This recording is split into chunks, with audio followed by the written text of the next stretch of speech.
race and presidential politics. As Democrats fight for the nomination, is the debate over race hurting the party's chances in November? No, no, no. Not God bless America. God damn America. God damn America. God damn America. God damn America. These are the only clips you see. They will not only attack you if you try to point out what's going on in white America, U.S. of KKKA. I think this comes across quite differently to many African Americans than it does come across to whites. I was just at services yesterday at my synagogue, and my rabbi doesn't really sound like Reverend Wright. He needs to take some of those pills to get really revved up, I guess. You're talking about his tone and not his words. The sort of fire from the pulpit. Yes. Is not something that is unusual in an African American church. That is something, and in fact in many churches in America. This was really off the charts. Pretty extreme. I mean, I've known Jeremiah Wright, and actually Jeremiah Wright is one of the more moderate black preachers. A lot of Democrats are worried about the tone of this presidential campaign right now. Are you one of them? I think the tone could be improved. There's so much blood. This is the kind of blood you can't disinfect with bleach.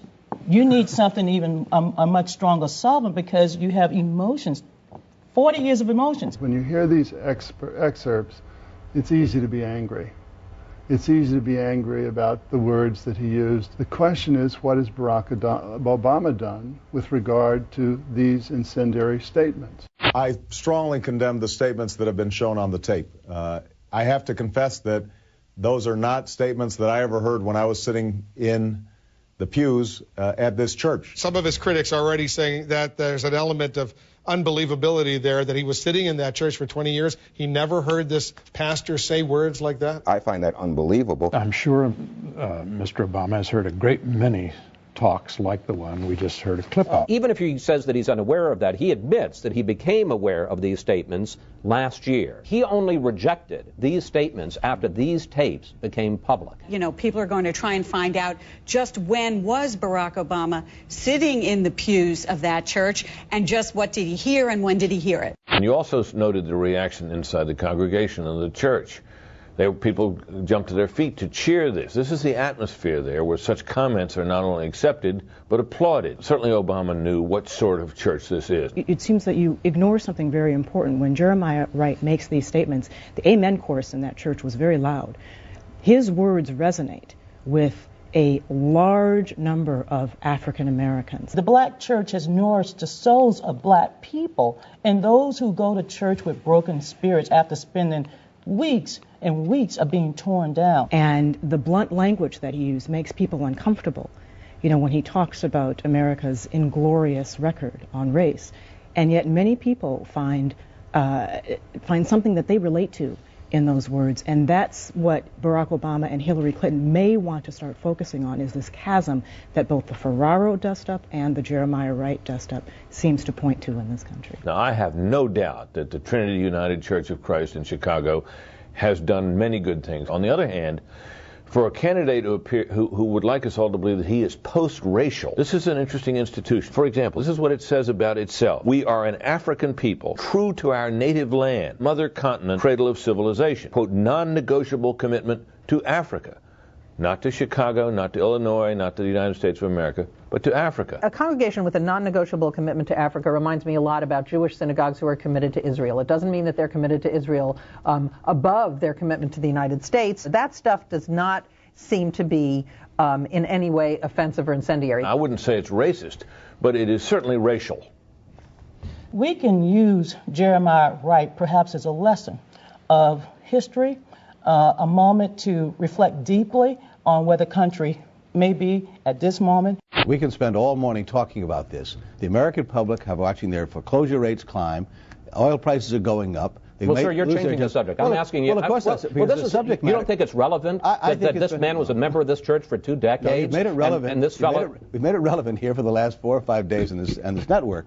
But the fact of the matter is... It's not just this network, sir. I know. But the fact of the matter is people like to move on to other things. I've answered your question. Well, I'd like to... Well, no, I don't think you have answered it. I think we ought to move on. He's rejected it. Senator, it isn't a question of guilt by association. Forgive me, it's not that he happened to walk into a room and Reverend Wright was there. He's been a member of this church, a member of Reverend Wright's flock for 20 years. I think that's wearing out. I mean, I don't think people are interested in that. Senator Schumer, are you troubled that Obama would belong to a church, be married by a minister, have his children baptized by a minister who says these kinds of things? No, I agree with Chris here.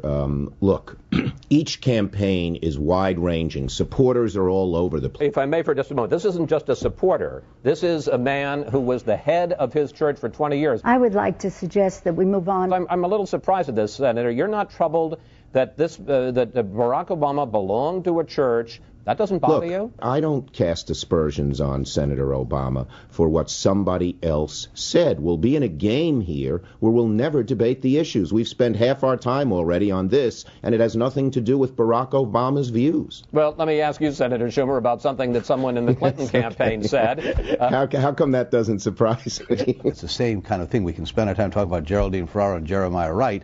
But the issues is where does Barack Obama stand? What are these major issues we face in the country? I think we should just accept what Barack Obama has said and move on and consider the serious issues. They've got to talk about the issues. Much more on the issues. You know what? We're going to move this forward. Let's move it forward. We should move on. Let's move on. Well, I am going to move on to the economy, but I would disagree with you to this extent, Senator Schumer. We don't know a lot about Barack Obama.